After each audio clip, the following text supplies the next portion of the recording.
Welcome to Live DAF, your online DAF Yomi Shir. Shalom Aleichem and welcome back to today's DAF, Bava Kamma DAF Pei. We're holding two lines off the top of the Amud. Yesterday we discussed Ein Megadlin.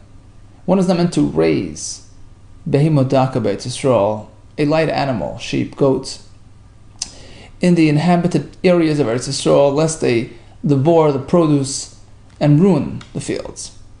And it's based on our concern to preserve Eretz Yisrael. The Gemara calls it Mishum Yishuv Eretz Yisrael, to ensure the inhabitants and appearance of Eretz Yisrael. Says the Gemara, Shalu Talmidav es Rabbi Gamliel. So Rabbi Gamliel's Talmidim asked him the following question: Ma'ul Gadol, is one allowed to raise these animals in Eretz Yisrael? Amar Lahan, he says, sure, mutar.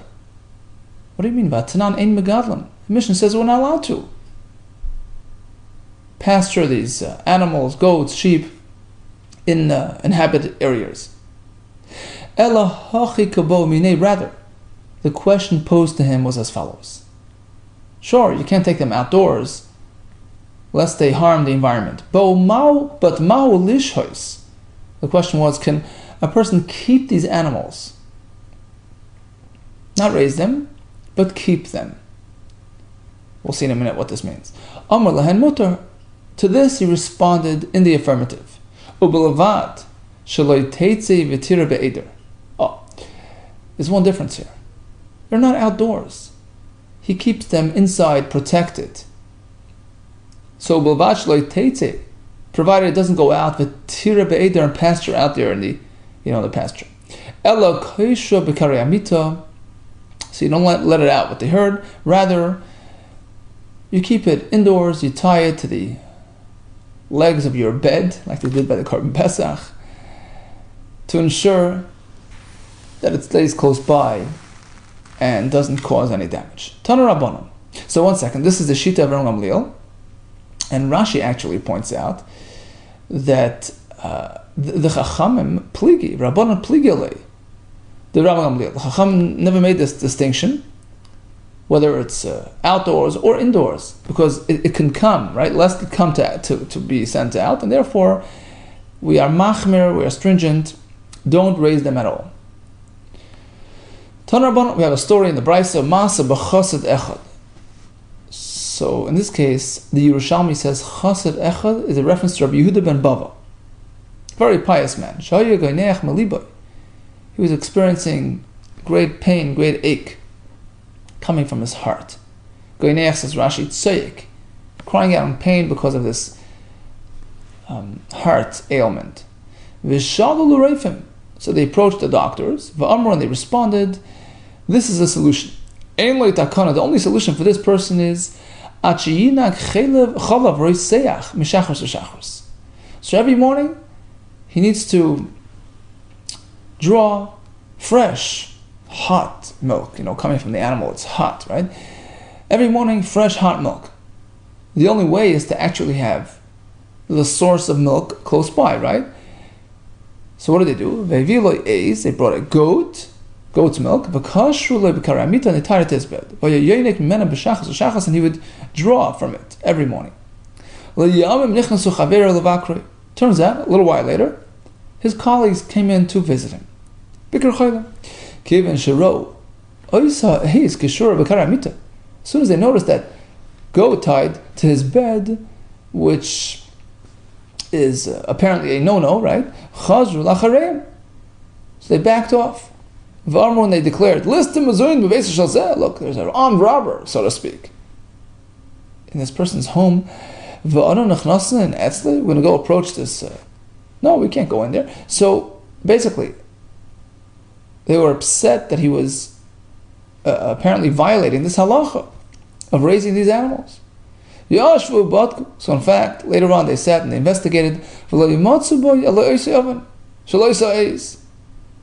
they went through his life story, they came up with nothing else, not even a minor violation, except for the story with the goat, which was his single sort of violation. Such a great tzaddik he was.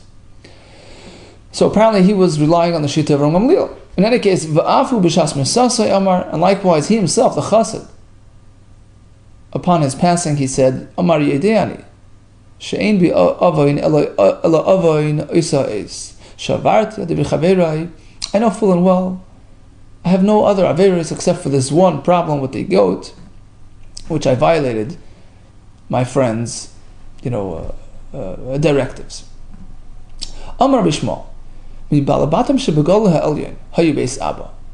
My family were counted amongst the Bali Batim, the homeowners in the Upper Galilee. So despite their success, they're no longer there. Why did their empires, disintegrate? So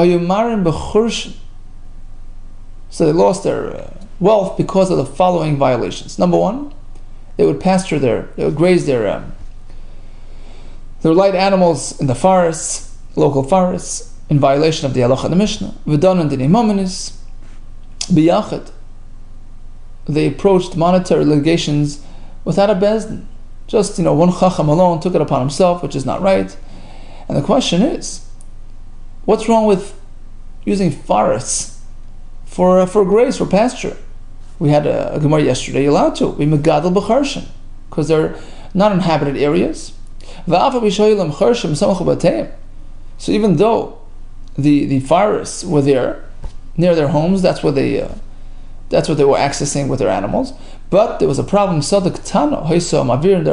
was a small sada which belonged to somebody in between their homes and the forests, and they would sort of transport their herds over the field, which was in violation of the takana of the chacham. Tan Rabban Roya Shasa Tshuva.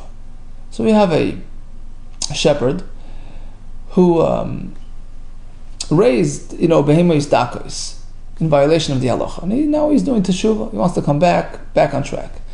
Ein machayvin oisaylim karmiyad.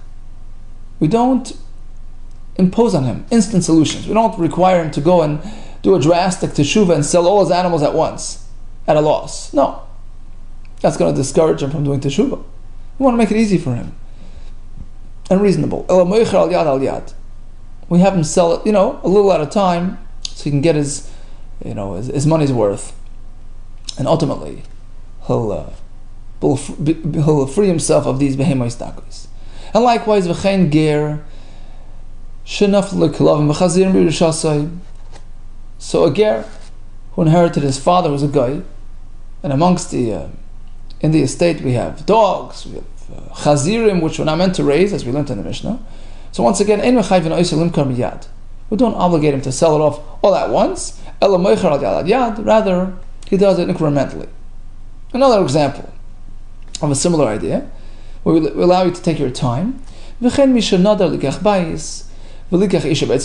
fellow promised to go purchase a home, get married in Eretz Yisrael. How soon does he have to fulfill that promise? We don't impose on him immediate resolution to his commitment. We allow him some time until he can find somebody suitable for him. In fact, there was a story involving a certain woman who was a widow. Her son was giving her a hard time, perhaps trying to push her to remarry. She jumped up and she made a shvuah. You know what? I'll do it. Anybody that shows up, I'm not going to turn him down. And all kinds of unsuitable people approached her. Does she have to consent because of her shvuah or not? Or could she be selective? When the question was posed to the Chachamim, they responded, of course, she only meant somebody that's suitable for her. As soon as he arrives, she'll marry him. Continues the Brisa. Now, just as a person not meant to raise behemoths dakos because of the reasons we mentioned, likewise, Chachamim declared, Ein megadlan chaya dako. You're not meant to raise light animals as well, not just behemoths dakos, but even chayos dakos. Rashi says, for example, tzviyim v'shu'alim, foxes, and etc. Rabbi Shmuel Eimer, and for the same reason, because they can cause havoc and damage. Rabbi Shmuel Eimer, megadlan klovim kufrin Although ordinarily we don't raise dogs, but klavim kufrin, which according to the first Pshat in Rashi are mini puppies, they're not going to cause damage. Second Pshat in Rashi is large-sized dogs, meant for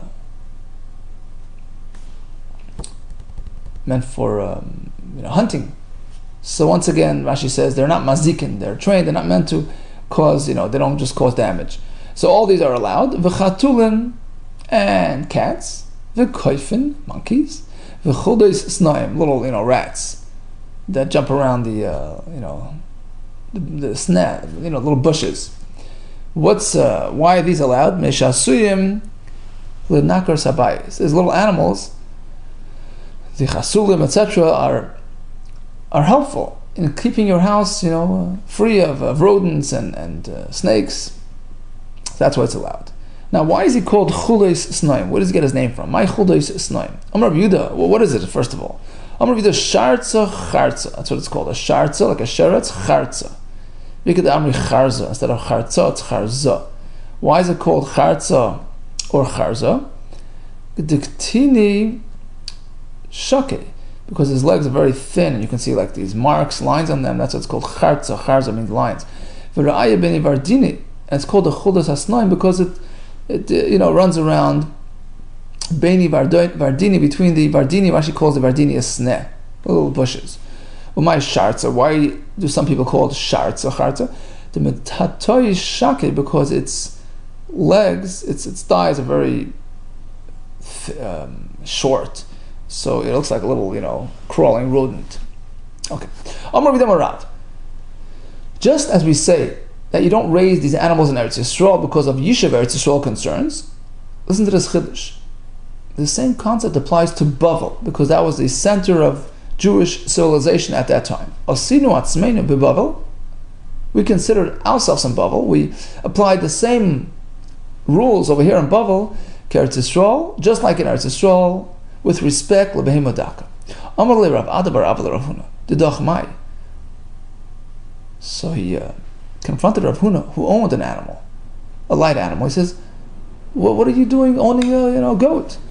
Amar le, Didan. Well, my animal is being kept under wraps. It's being watched very well. It's not going to go out and cause any damage. Didan kamintera who is being watched by Chayva. Chayva was Rav Huna's wife's name. Amalei Rav Ada was not impressed, and he let out this remark. He said, Chayva, your wife, tikperinu levna, she can bury all her sons. What are you doing? Violating the halacha, the chachamim.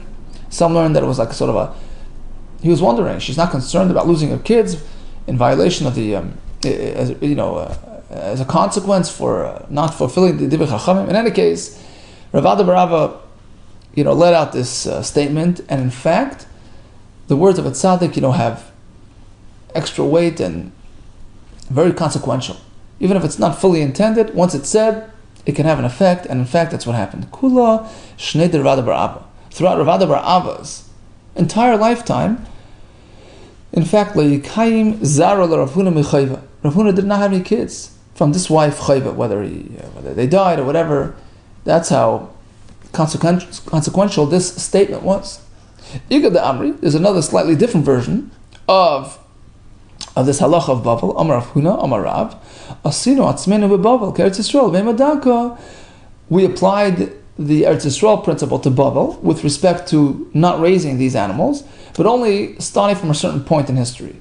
Mechi asa Rav Bavel.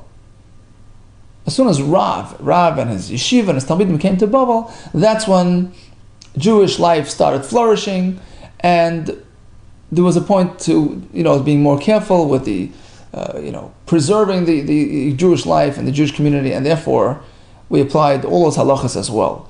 Another pshat in Rashi is, as soon as Rav arrived, he taught us, he promoted these halachas, and he showed us that look, there were so many Yidden living here, and we should be careful. Says the Gemara, Rav. So these three Amoraim, Rav, Ushmol, Ravasi, Iklu, Lebei, Shavua Ben. They came to a bris. Why is it called Shavua Haben? Says Rashi, bris mila al shem she'avru olav shiva yamim. So it's past the 7 days, on the 8th day. V'armigo, some say it wasn't a bris, it was a pidyon haben, leve Yeshua haben. Rashi says Yeshua, the word Yeshua, metargaminan purkan. The Targum, the Aramaic translation of Yeshua is purkan, k'may pidyon, a redemption. Interesting. So either it was a bris or it was a pidyon haben that they were trying to enter. So they were all standing at the door. Rav refused to enter in front of Shmuel. I'm going to learn in a minute why. He gave him a special honor because of a story that happened in the past. So he was sort of trying to, pacify him and give him extra respect. Likewise, Shmuel refused to get ahead of Ravasi because Ravasi was greater than him. And Ravasi happened to be a Talmud of Rav.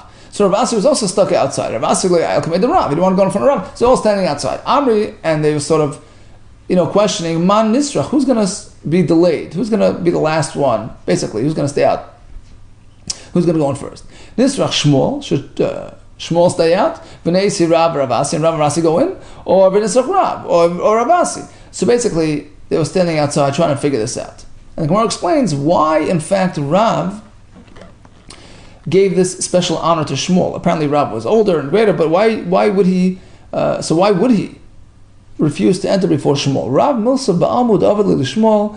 This was a special honor that he did to Shmuel because of a story, Mishum HaHumas at Latie, because of that story in Maseches Shabbos, that Rav Latie literally means he cursed him, so he means to say that there was a story that Shmuel was a doctor and Rav had stomach ailments, so Shmuel arranged that Rav shouldn't have a washroom to relieve himself. This way his intestines would sort of work them way through, and he was trying to heal him actually, but Rav was experiencing great pain and he cursed Shmuel for doing that to him. So basically, that klala, was very consequential on Shmuel's life, and I think also that affected his kids. So bottom line is, Rav was trying to sort of be mefayis and appease him, and therefore he committed to giving him extra honor. So bottom line is, they're all standing outside, and an episode occurs right there. As this was going on, so one says, So because of that, Rav, Adbere means sort of loaded him on. It literally means he was mat on him. He sort of put him upon himself, but it just means figuratively that he committed to relating to Shmuel with great honor. Okay, so he sort of put him above him. Okay, bottom line is they're standing outside. As this was transpiring, unfortunately, a cat comes along and removes the hand of this child. That severely injures the child. Nafak Rav Adorish. Upon seeing the story, Rav went out and declared, Chasal, a cat. Mutter lahargai, one is allowed to kill it. Vasal lakami, one is not allowed to raise it. Ve'emishum gezel, if you take it away from the owner, there's no gezel. Ve'emishum hashaved labalim, if you find it, there's no point in returning it, because they're dangerous creatures. Says the Gemara, V'chiv da amras mutter lahargai. Now once you tell me that you can kill it, what's the point of adding my niu? What's the point of saying su afterwards? Asur lakami, you're not allowed to hold on to it. Well, obviously, says the Gemara, ma'od the mutter lahargai. Perhaps I would say, okay, you can kill it if you choose to, but Isur Aleka, there's no actual Isur in holding on to it. Kamashmon, the point is no. Get rid of it. Next question. Amri. The question was, V'chiva da Amris. Once you say, Eimah Mishum Gezel, that there's no issue of ownership, there's no Gezel, with your friend's cat, my niu su Eimah Mishum Hashaved L'Bailam. So what's the point of adding, well, there's no Hashavas Aveda. If you can steal it, you can take it away, then of course you don't have to return it. Amr Ravina Lo'irei. The animal died. The hide must be returned or not. So that's the added point. There's no Hashavas Aveda because he doesn't belong owning it to begin with. So apparently every cat is dangerous. Meisve, but we have a kasha because we had the brisa earlier, remember, where we clearly allowed you to raise cats. Rabbi Shimon ben Elazar, remember Galan Klavim, Kufrin, little dogs are allowed to be raised, V'chasulin, right, and cats, V'koyfin, V'chudesnoim, right, because they're very helpful to keep the hygiene. So the Gemara says like this. It depends what species. Like kasha. Haba uchma, haba chivra. Interestingly, the black cat's okay, not dangerous, but the white one is dangerous. Says the Gemara, Bahamasa the Rav uchma hava. But Rav's story with that violent cat was a black one. Hasam uchma bar chivra hava. True, it was black, but it was coming from a white mother. So it was white stock, which is dangerous. Really? Ravina asked this very question. So the black one's okay. The white one's dangerous. What about a black offspring of a white? What's the halacha? So apparently it's not so simple. It says the Gemara, Ravina's question pertained to a black, son of a white, son of a black. So ultimately, he was black and comes from black stock. So perhaps he's not so dangerous. But Masa, the story with Rab involved a cat which was Bu'uchma, black one, bar chiva, the son and grandson of a white cat. So that's truly dangerous. Says the Gemara, Amar Rabbi Acha bar Papa, Mishum, the name of Rabbi Abba bar Papa, Mishum, the name of Rabbi Ada bar Papa. So our Papa's children. Some say there were others involved. Amar Abba bar Papa, Mishum Rabbi Chia bar Papa, Mishum Rabbi Acha bar Papa. Some say Amar Abba bar Papa, Mishum Rabbi Acha bar Papa, Mishum Rabbi Chia bar Papa. Okay, so what's the halach? Masrin ala chichuch b'Shabbos. Masrin, says Rashi, means b'tzibor, we get together, b'tchina, b'sheifaros, b'chatzotres, they blow the horns and the trumpets and they daven and they call out to Hashem in public when danger lurks. Ala chichuch b'Shabbos. Even on Shabbos we do this if they're experiencing chichuch, which Rashi describes as shechin, boils. Why is it called chichuch? Because they're itchy. So it's a dangerous situation which justifies even this response even on Shabbos. When we typically don't, do this type of public tefillos, and certainly not with the sheifaros, etc. But here it's different. The second point is unrelated, totally unrelated. V'delat and elis. When a person experiences a door closing on him in life, in success, very difficult to get that door back open. Rashi says the point is not to discourage us and to throw us into despair. Rather, when a person encounters a closed door and success is hard to come by, Nafkamina says Rashi, Laf ushi barachmi. It's going to be a long road, but Rachmanas and Tefillah can overcome it. That's the point. Don't take it lightly. Extra effort, extra Tefillah is required. Thirdly, if a person chooses to buy a home in Eretz Yisrael, the sale document, the actual document can be written even on Shabbos. The Gemara soon will explain all these points. So point number one, we make this public tefillah gathering even on Shabbos in response to chichuch, to boils. Meisvei, here comes a kash. Ush'ar Puranis. Hamas Rakshar Sabois Alat Sibur, other types of misfortunes, loyalino, which can come to the tzibur. Kigoin, for instance, chichuch, which are boils, chagav, grasshoppers, zvuv, tzirav, yitush, all these types of flies and nuisances and dangerous things, shloch nachashim bakravim, or the onslaught of snakes and scorpions. They didn't do a masrin, just tzoyakin. Rashi says tzoyakin needs to be yachad. Privately, a person calls out and davens, but we don't make this public gathering. So how could you say masrin ala chichuch b'Shabbos? Like Kash, it depends what type of pimples. Kan belach, kan b'yavish. If they're moist inside and out, it's not so dangerous. But if it's dry, that's not a good sign. The shechin that Hashem applied to the Mitzrim was a more severe variety. Lach mibachutz v'yavish mifnim. Although it was moist on the outside and itchy, but on the inside it was dried, which makes it more severe. Shenemar, as the pasuk says, vayihi shechin abba voice parech ba'adam uva behema. So Rashi learns, parech means bifrichasai. Outwardly, right, on the external, it looked like it was, bloating and bubbling. Dahainu bachutzum babeya was moist and bubbling. Dahainu lach, but only externally. Mechlal de befnim, says Rashi on the last line. Habayavish, found the inside it was tough and dry and difficult to heal. So that's the first point. Even on Shabbos, we address this type of tzara because it's really severe. V'delas hanin elas loy b'mehirati pasach. When a person was confronted by a door slammed in his face, he missed the opportunity for hatzlacha. It's very difficult to get it back open. Mahi, what exactly are we referring to? What type of endeavor? Mar zutra amar smicha. So the Chachamim were going to try to bestow smicha on a person, make him a Rav, right? Give him that status. And let's say they attempted and it didn't work out. So he should know that he needs to ask special Rahmanas, special tefillah, that things should turn around for him. Rav Ashi Omar, he takes it a step further.